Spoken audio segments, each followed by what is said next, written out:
சாய்ராம். என் பேர் நீரஜா. 2 மாமா ரொம்ப நெருக்கமா இருந்தவங்க. ஜெய் விஜய்லும் சொல்லுவாங்க. கிருஷ்ணகுமார், அமரேந்திரகுமார். அதுல கிருஷ்ணகுமார மூர்த்தின்னு சொல்லுவாங்க சுவாமி. அமரேந்திரகுமார அம்பான்னு சொல்லுவாரு.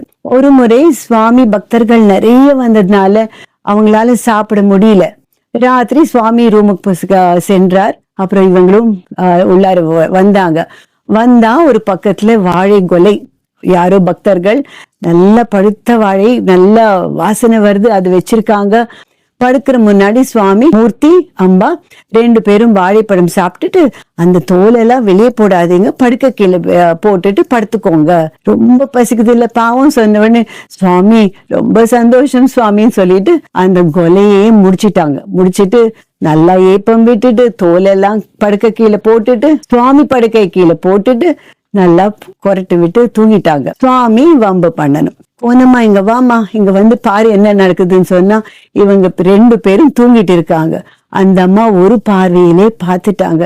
படுக்க கீழே என்னமோ வாழைப்பழம் தோல், வாழை கொலை என்னமோ காலி.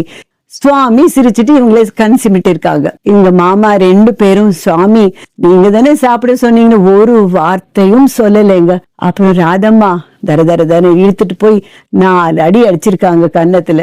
அடிச்ச அப்புறம் சுவாமி மெதுவா வந்து, ராதம்மா கோபப்படாத, நான் தான் உங்களை சாப்பிட சொன்ன உடனே கொஞ்ச நேரத்துல எல்லாம் சமாதானமாயிட்டு சந்தோஷமாயிட்டாங்க.